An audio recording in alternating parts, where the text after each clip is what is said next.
వారు స్వర్గానికి వెళ్తారు అని చెప్పడం జరిగింది.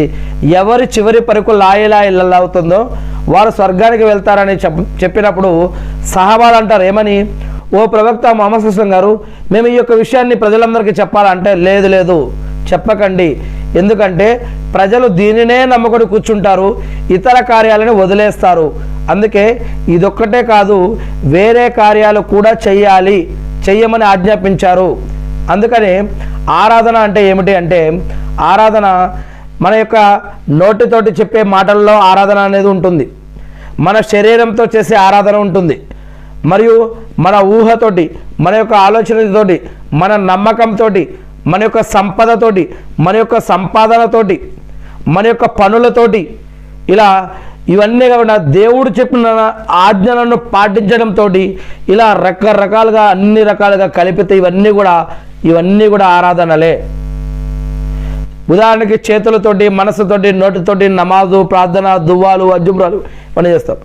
దేవుని యొక్క ఆజ్ఞని అమలుపరచడం, దాన్ని ఆలోచించటం, ఊహించటం, మాట్లాడటం, నమ్మకం పెట్టడం ఇవన్నీ కూడా ఆరాధనలో భాగాలే. ఇకపోతే ఇరుగు పొరుగు వారితోటి మరి అల్లా ఎలా ఉండమని చెప్పాడు, దాన్ని మనం ఎలా తెలుసుకోవాలి? ప్రవక్త ముహమ్మద్ సల్లల్లాహు అలైహి వసల్లం గారు ఒక విషయం చెప్పారు. అదేమిటంటే, ఎవరి ఆధీనంలో నా యొక్క ప్రాణం ఉందో ఆ యొక్క అల్లా సాక్షిగా చెప్తూ ఉన్నాను, తన కోసం ఏదైతే ఇష్టపడతారో ఇతరుల కోసం, పొరుగు వారి కోసం అదే ఇష్టపడనంత వరకు వారు నిజమైనటువంటి విశ్వాసి, నిజమైనటువంటి మోమిన్ కాడు అని ప్రవక్త ముహమ్మద్ సల్లల్లాహు అలైహి వసల్లం గారు చెప్పారు అని ముస్లిం అనే హదీస్ గ్రంథంలో చెప్పడం జరిగింది. మరి ఇరుగు పొరుగు వారితో ఎలా ఉండాలి, ఎలా మెలగాలి? మంచిగా ఉండాలి, మంచిగా మెలగాలి. అల్లా ఆజ్ఞాపించాడు.